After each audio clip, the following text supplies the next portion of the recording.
Hello everyone, welcome back to our channel. आज के video में हम लोग ITR 2 की लाइव फाइलिंग करेंगे। आपके पास सैलरी है, म्यूचुअल फंड्स हैं, शेयर्स हैं, तो किस तरह से ITR 2 फाइल करके आप अपना रिफंड क्लेम कर सकते हैं। तो चलिए चलते हैं, इनकम टैक्स की साइट पर लॉगिन कर लेंगे। सबसे पहले लॉगिन करने के बाद असेसमेंट ईयर सेलेक्ट कर लेंगे 25-26 ऑनलाइन मोड, कंटिन्यू। यहाँ पर हमने ड्राफ्ट सेव किया हुआ है, इसलिए हम इसे रिज्यूम कर लेते हैं। इसके बाद हमें यहाँ पर इनकम का सिलेक्शन करना है। तो सबसे पहले सैलरी है आपकी, तो यहाँ पर टिक लगा लीजिए। हाउस प्रॉपर्टी से रेंटल इनकम है, तो यहाँ पर टिक लगा लीजिए।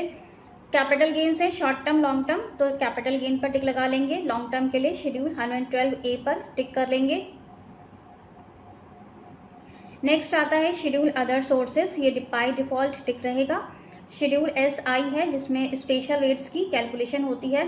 स्पेशल रेट्स कौन से होते हैं, जैसे कि शॉर्ट टर्म है, लॉन्ग टर्म है, VDA है, ये सारे स्पेशल रेट्स वाली इनकम है। इसके बाद और कोई शेड्यूल रेलेवेंट नहीं है। अब आ जाते हैं डिडक्शंस पर। तो न्यू टैक्स रेजिम में कोई भी डिडक्शन हमें नहीं मिलता है, ये सिलेक्शन कर सकते हैं। इसके बाद हम नीचे कंटिन्यू कर देंगे। ओके, सबसे पहले है जनरल इन्फॉर्मेशन, इसमें फाइलिंग स्टेटस पे आएंगे। यहाँ पर आपको सबसे पहले ये सेलेक्ट करना है कि आप न्यू रिजीम में जाना चाहते हैं या ओल्ड रिजीम में। न्यू रिजीम के लिए हम नो पर क्लिक करेंगे। इसके बाद हमें रेसिडेंशियल स्टेटस सेलेक्ट करना है, तो रेसिडेंट, यहाँ पर you were in India for 182 days और मोर, बाकी सब नो रहेगा। अगर आपके पास अनलिस्टेड इक्विटी शेयर्स हैं तो आप येस पर क्लिक कर सकते हैं। अगर आप किसी कंपनी में डायरेक्टर भी हैं तो आप येस पर क्लिक करेंगे। फिर इसके बाद बैंक डिटेल्स आती हैं। यहाँ पर कोई भी एक बैंक आपको रिफंड के लिए नॉमिनेट कर लेना है और नीचे कंटिन्यू कर देना है। इसके बाद है सैलरी का शेड्यूल, ग्रॉस इनकम पे जाएंगे। यहाँ पर आपके फॉर्म 16 से सारी इंफॉर्मेशन ऑटो पॉपुलेट होती है। आपको यहाँ एडिट पे क्लिक करना है और अपनी सारी इनकम्स को चेक कर लेना है, जैसे कि यहाँ पर सैलरी रिफ्लेक्ट हो रही है, वैल्यू ऑफ परक्विजिट्स है। अगर सारी इंफॉर्मेशन आपके फॉर्म 16 से मैच कर रही है तो आप नीचे कंफर्म कर देंगे। सैलरी के बाद आता है कैपिटल गेन्स का शेड्यूल। ओके, सबसे पहले है शॉर्ट टर्म कैपिटल गेन। इसमें आपको जाना है सेकंड नंबर पॉइंट पर, सेल ऑफ इक्विटी शेयर्स और equity oriented mutual funds on which STT is paid. यहाँ बॉक्स में टिक लगाएंगे, एडिट पे क्लिक करेंगे। सबसे पहले आपको सिलेक्शन करना है सेक्शन 10011A का। इसके बाद यहाँ पर आपको sale consideration, cost of purchase, ये सब देनी होगी। इसके लिए आप अपने ब्रोकर स्टेटमेंट ले लेंगे, और अगर आपके पास ब्रोकर स्टेटमेंट नहीं है तो आप AIS से भी इसे डाउनलोड कर सकते हैं। लेकिन कोशिश करिएगा कि अपने ब्रोकर स्टेटमेंट से ही इंफॉर्मेशंस को दें, क्योंकि AIS में कभी कभी इंफॉर्मेशंस रॉन्ग भी आ जाती हैं। तो ब्रोकर स्टेटमेंट से फुल वैल्यू ऑफ कंसिडरेशन ले लेंगे, मतलब कि sale value, cost of acquisition मतलब कि कॉस्ट ऑफ परचेज वैल्यू, कोई आपने एक्सपेंडिचर इनकर किए हैं जो कि आपको ब्रोकर स्टेटमेंट से मिल जाएंगे, वो यहाँ पर ले लेंगे। यहाँ पर आपको दो कॉलम्स मिलेंगे, एक है where transfer was before 23 July 2024 and where transfer was after 23 July 2024। अगर आपने सेल की है 23 जुलाई 2024 से पहले तो उस पर 15% का शॉर्ट टर्म टैक्स है, और अगर बाद में आपने सेल की है तो उस पर 20% का शॉर्ट टर्म टैक्स है। तो आपको ब्रोकर स्टेटमेंट से कैलकुलेशन करनी पड़ेगी कि कितनी सेल कंसिडरेशन आपकी पहले की है और कितनी सेल कंसिडरेशन आपकी बाद की है। इसके लिए बहुत सारे मेथड्स हैं, आप एक्सेल के कई फॉर्मूले लगाकर ये निकाल सकते हैं। आप पाइवट टेबल से लगा सकते हैं, आप VLOOKUP से लगा सकते हैं। फिगर्स एंटर करने के बाद हम नीचे सेव कर देंगे। इसके बाद आता है लॉन्ग टर्म कैपिटल गेन। इसमें हमें जाना होगा 4th नंबर पॉइंट पर, sale of equity share in a company और equity oriented mutual fund on which STT is paid. यहाँ पर ओपन करेंगे, एडिट पे क्लिक करेंगे, व्यू शेड्यूल पे जाएंगे, ऐड अनदर पे क्लिक करेंगे। यहाँ पर हमें इंफॉर्मेशन सब देनी होंगी, शेयर और यूनिट एक्वायर्ड, मतलब कि आपने परचेज कब की थी। तो परचेज के लिए ऑन और बिफोर 31 जनवरी 2018 या फिर आफ्टर 31 जनवरी 2018। फिर है शेयर्स और यूनिट्स ट्रांसफर्ड, आपने सेल कब की है, तो बिफोर 23 जुलाई की है या आफ्टर 23 जुलाई की है, यहाँ पे सेलेक्ट कर लेंगे। बिफोर अगर आपने सेलेक्ट किया है तो उस पर 10% का टैक्स लगेगा, और अगर आपने आफ्टर सेलेक्ट किया है तो उस पर 12.5% का टैक्स लगेगा। लेकिन लॉन्ग टर्म पर आपको 1.25 लाख का एग्जाम्पशन भी मिलता है, तो एग्जाम्पशन लगने के बाद अगर कोई भी वैल्यू बचती है तो उस पर टैक्स लग जाएगा। इसके बाद आपको यहाँ पर कंसोलिडेटेड फिगर देनी है, full value of consideration, total sale value कितनी है शेयर्स की, और यहाँ पर cost of acquisition, cost of purchase. कोई एक्सपेंडिचर है लॉन्ग टर्म के तो वो आपको ब्रोकर स्टेटमेंट से पता लग जाएंगे, और इसे हम नीचे सेव कर देंगे। लॉन्ग टर्म की वैल्यूज दे देने के बाद एक इम्पॉर्टेंट काम हमें क्या करना है, यहाँ हमें F नंबर पॉइंट में जाना है। यहाँ पर है information about receipt of capital gain. अभी ऊपर हमने जो भी प्रॉफिट कैलकुलेट किया है वो प्रॉफिट हमें इन बॉक्सेस में एंटर करना होगा, और जितना टैक्स उनके ऊपर लगता है उसी टैक्स के हिसाब से यहाँ पर एंटर करना है।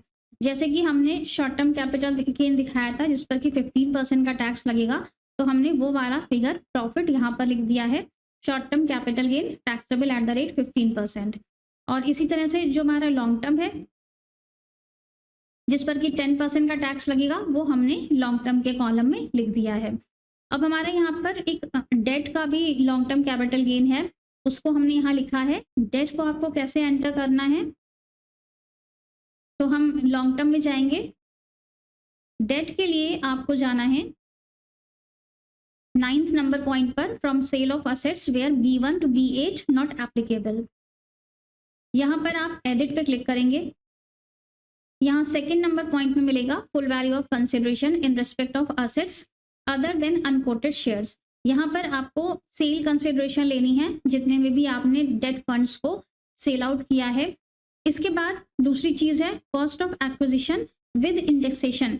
अगर आपने बिफोर 23 जुलाई उन्हें सेल कर दिया तो आप कॉस्ट ऑफ एक्विजिशन जो निकालेंगे वो विद इंडेक्सेशन निकालेंगे, और अगर आपने आफ्टर 23 जुलाई सेल किया है कॉस्ट ऑफ परचेज निकालेंगे वो विदाउट इंडेक्सेशन होगी।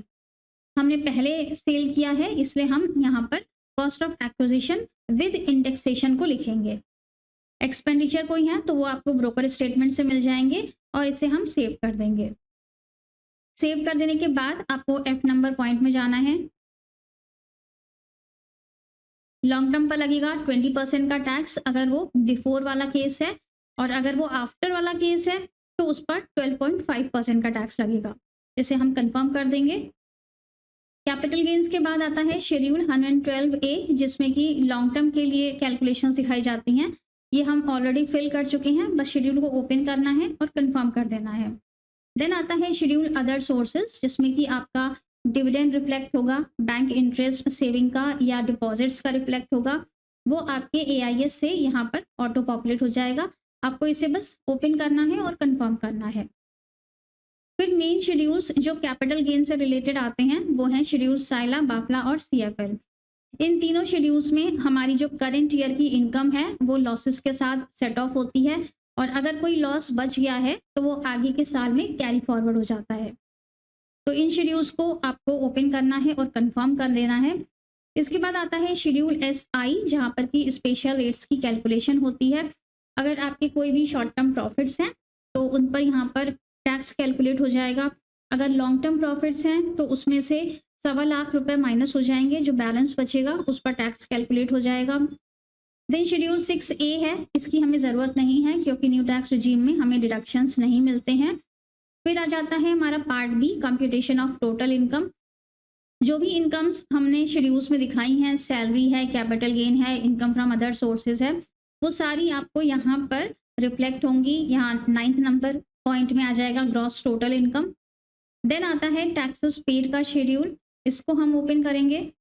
यहाँ पर कोई भी सैलरी का आपका TDS डिडक्ट हुआ है तो वो रिफ्लेक्ट होगा। इसे आपको चेक एक बार कर लेना है कि TDS आपका सही रिफ्लेक्ट हो रहा है। देन TDS 2 है, यहाँ पर अगर आपकी FD पर कोई TDS डिडक्ट हुआ है तो वो रिफ्लेक्ट होता है। Then advance tax and self assessment tax है, अगर आपने कोई एडवांस टैक्सेस पे किए हैं या सेल्फ असेसमेंट टैक्स पे किया है तो वो यहाँ पर रिफ्लेक्ट हो जाता है, और हमें इसे चेक एक बार करके और कंफर्म कर देना है। देन आता है part B, TTI, computation of tax liability. यहाँ पर आपके टैक्सेस की कैलकुलेशन होती है। Tax payable on total income, यहाँ पे डिटेल्स पे क्लिक करेंगे तो आपको टैक्सेस बता देगा। टैक्स एट नॉर्मल रेट, मतलब आपकी जो नॉर्मल रेट की इनकम है, जैसे कि सैलरी है या अदर सोर्सेज में इंटरेस्ट है, डिविडेंड है, उस पर स्लैब रेट लगते हैं, तो उसका टैक्स कितना बना। और टैक्स एट स्पेशल रेट्स, मतलब आपके शॉर्ट टर्म लॉन्ग टर्म पर या डेट फंड पर कितना टैक्स बन रहा है, उसका टोटल यहाँ पर दिखा देगा। इसके बाद हेल्थ एंड एजुकेशन सेस लगेगा 4% का, वो यहाँ पर आपको मिल जाएगा।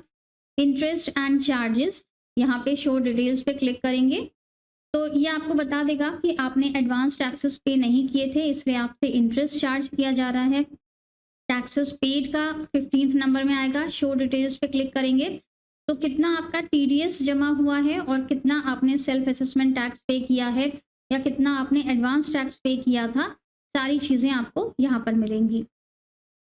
इसके बाद आपका रिफंड बन रहा है तो वो आपको यहाँ पर पता चल जाएगा और आप इसे कंफर्म कर देंगे।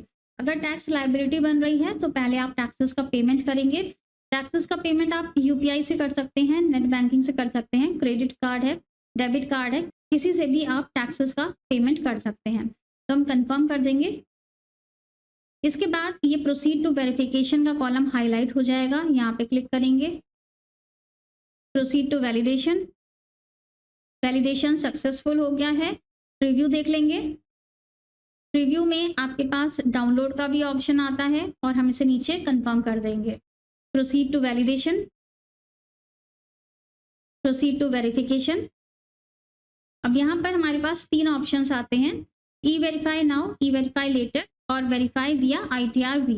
तो आधार OTP से हम तुरंत इसे ई वेरीफाई कर सकते हैं और अगर हमें अभी ई वेरीफाई नहीं करना है तो हम ई वेरीफाई लेटर पे क्लिक करके इसे सबमिट कर देंगे। लेकिन हमें 30 डेज़ के अंदर अंदर इसे ई वेरीफाई कर लेना है, वरना ये ITR इनवैलिड हो जाएगी। तो हम ई वेरीफाई नाउ पे क्लिक करके कंटिन्यू करते हैं। आधार OTP ऑप्शन पे टिक लगाएंगे, कंफर्म करेंगे, I agree, generate Aadhaar OTP। Aadhaar OTP आपके फ़ोन नंबर पे जाएगा, यहाँ पर हम OTP एंटर कर देते हैं। OTP एंटर करने के बाद वैलिडेट पे क्लिक करेंगे, सबमिट पे क्लिक करेंगे और ये हमारी ITR फाइल हो गई है। यहाँ से हम डाउनलोड रिसिप्ट पे क्लिक करके अपनी एक्नॉलेजमेंट को डाउनलोड कर सकते हैं। गो टू डैशबोर्ड पे जाएंगे तो हमें अपना ITR फॉर्म भी मिल जाएगा। ITR फॉर्म अगर आप पूरा डाउनलोड करना चाहते हैं तो उसके लिए हम ई फाइल में जाएंगे, income tax returns, view filed returns.